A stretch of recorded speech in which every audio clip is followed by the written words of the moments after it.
Right, this fifth part of the Business Basics course is about managing a team. Much of the information that's in it came from research that I did for CEDA about 18 months ago, looking at how we could develop a world-class workforce in the horticultural industry. But a lot of the findings are applicable to small businesses of all sorts, really.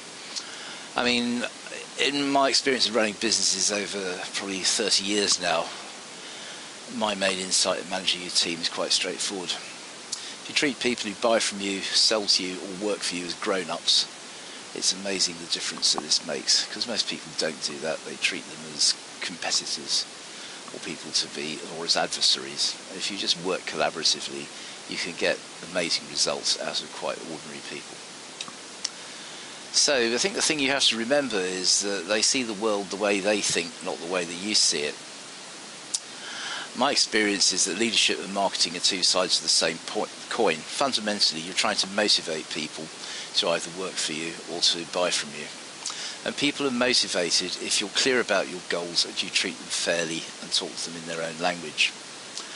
This little sort of brain graphic comes from some work I did with using the Brain Map, which is a product from Brain Technologies in the States from a chap called Dudley Lynch, who I've distributed his products for some time. Fundamentally, he has a model of the way that people think, which is right brain versus left brain, and activity biased versus thinking biased. So you've got sort of four quadrants, really. People who are right-brained and thinkers tend to be visionary. They explore options. They're good at opening. They're good at R&D. People who are thinkers but left-brained are numbers. They're accountants. They check for the results. People who are right-brained and activity-orientated tend to be team builders. They have a people focus, and people who are left-brained and activity-orientated as entrepreneurs, salesmen, they see what they want and they just go for it. So if you have people who are working for you and you want to motivate them, you have to talk to them in the language that's appropriate for whatever area of the brain they use as their prime method of looking at the world. So enough of the psychology. We're going to sort of talk about some basic principles of workforce development.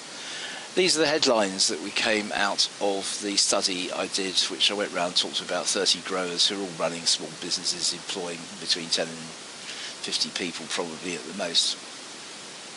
And the principles that we came across are adopt good HR practices. Sounds sort of fairly trite, but we can be quite specific about what that means, and we'll look at that in a bit more detail later on. Aim to keep the core team employed throughout the year and find ways of making peak resourcing easier, particularly peculiar to the horticultural industry, where you tend to have a core team which is supplemented by temporary workers at peak time. The lessons in there are actually quite useful for other businesses, but most of us don't work in quite that sort of way. I think being innovative in looking for new blood is a principle that can be generally be applied, because too much of what passes for training is actually getting people to do things, go down the tram line and be certified, and actually you want people who are creative, who look at new ways of doing things, particularly if you're running an innovative business, which is part of the knowledge economy. That in a way leads to number 5, which is that you need to set your own agenda for training and research. You need to own that, because you can't expect as a small business that the official channel is going to take much notice of your needs. And item 6 is about telling the story better, which is about convincing the world, or sort of the workforce generally, that you're a good company to work for. What these principles mean in practice is if you want people to deliver for you, treat them properly, provide secure, interesting and stable employment, and instill flexibility throughout the business. I mean, to us, having come up through the IT industry, it's natural to do that, but many businesses are actually quite inflexible in the way that they treat people and their customers. So I think it's important that you are flexible in your marketing, in the variety of things that you do, and in multi-skilling the staff. I think it's very important to give people a rounded training. You don't have to do it formally, you can do it on the job. because most things that you do in most small businesses are quite straightforward unless you're actually the fee earner. But if you give people the ability to try different things, they grow, and you can really capitalise from the way that you've developed them.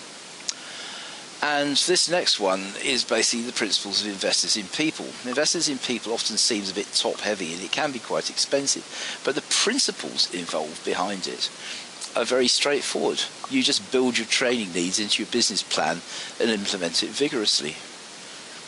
Because fundamentally, it's about making sure that you can deliver the kind of seamless performance which is going to build your brand. Because brand is all about performance. I keep saying this, but I really believe it to be true. And I think the final thing is, this is really taken from lean, because some of the larger players in the horticultural area are supplying people like Tesco's. They've been leaned to death. But the key thing about lean is it's all about focusing on adding value to the customer. Anything that doesn't add value to the customer is superfluous and should be cut out. Now, what it meant for us is we really benefited from our Soil Association accreditation and previous experience with investors in people. Small business owners often think that accreditation is just tedious, but in fact it does force you to do things properly. And this means that if you get the proper systems in place, it means things like VAT inspections become less of a threat, and dealing with HR issues, which you can get quite horrendous ones in quite small companies, can be managed much more effectively. Flexible working is something which we take for granted in IT, but it's becoming actually much more widespread, and one of the companies that we actually looked at in the survey made a particular virtue out of flexible working arrangements. And I think that in terms of taking part of it in training, we got our workforce in the glass houses a customised diploma for organic protected growing, which is quite unusual, but a customised diploma could be put together under the sort of QCF framework, which not many small companies know about. So I think it gave us, following up the principles that we came out with in the research, gave our horticultural business a really good grounding. Now, one of the things that I did was I dug around into the background of this, drawing both on my own experiences working in the Training Enterprise Council Business Link environment for a few years at one point, about 10 years ago, and also some recent studies that have been carried out. And there's been lots of work done into what actually makes a workforce perform effectively. And there are three bundles, if you like, of high-performance work practices that have been identified. There are things to do with engagement, things to do with compensation, i.e. how you pay people, and things to do with the basic HR hygiene factors like appraisals, investors in people's style, training planning, and things like that. And what's found is that actually it's the standard HR bundle, the day-to-day practical stuff that makes the difference.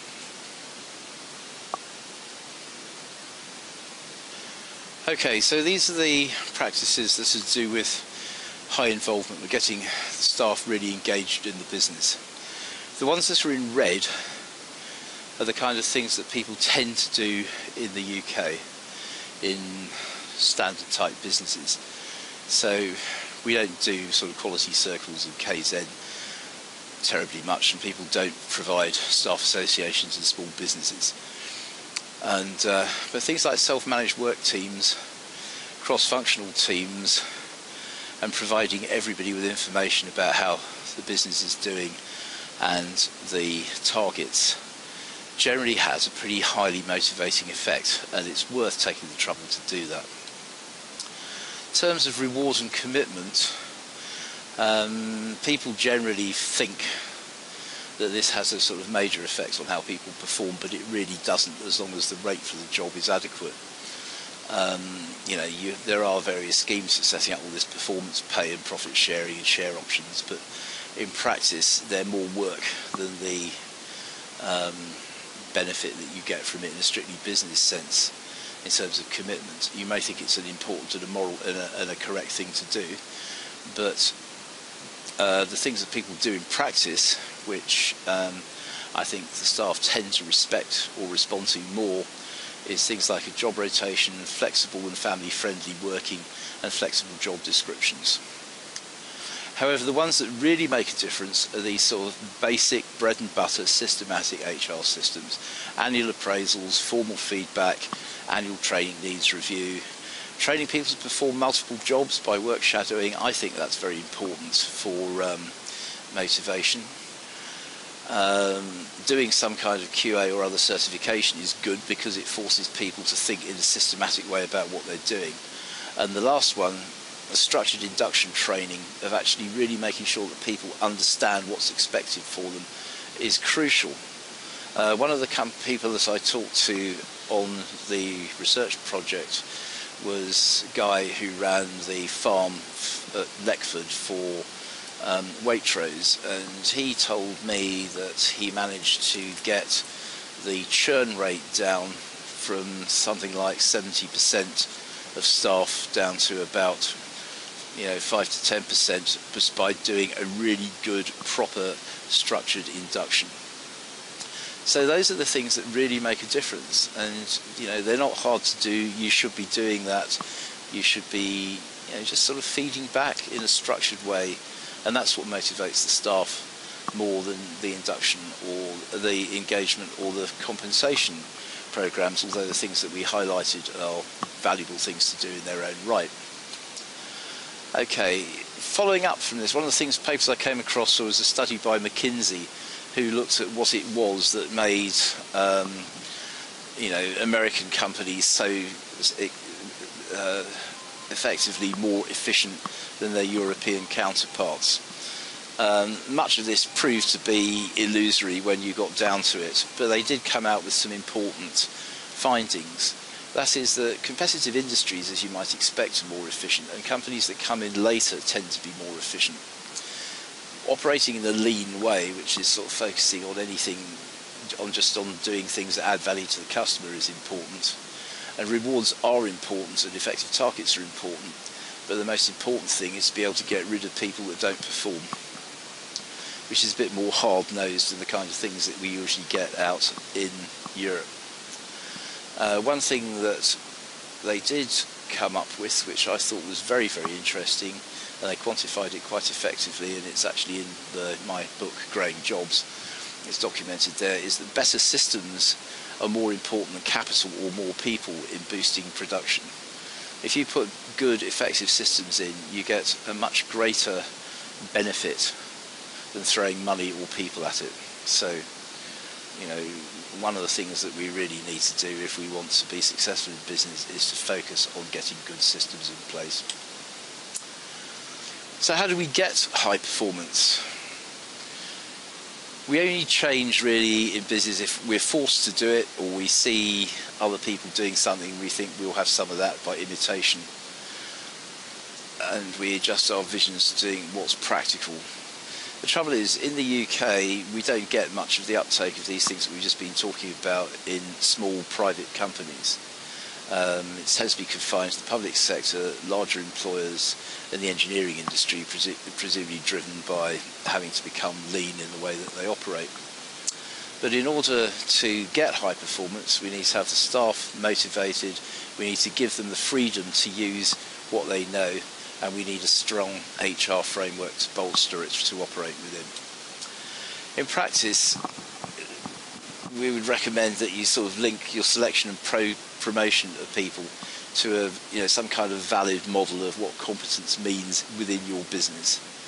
And you need to formally go and identify and acquire the skills that you'll need to take the business in through the next 3 to 5 years.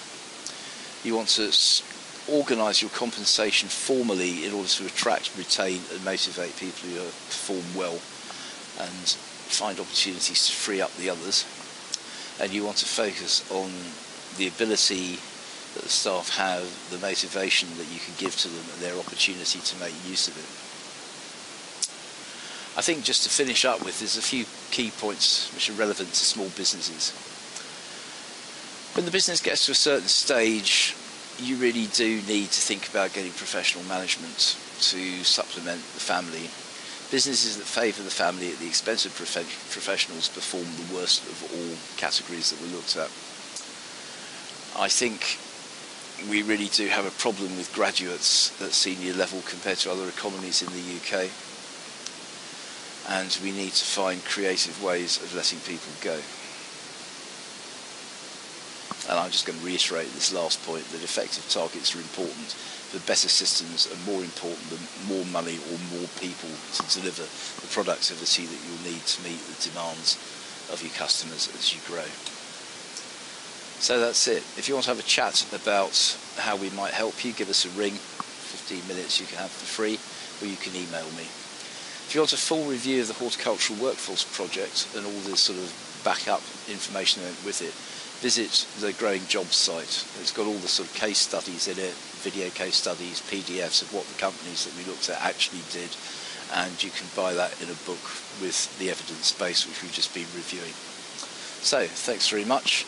The next session will be about metrics. How do you know that you're really growing value in the business? Thank you.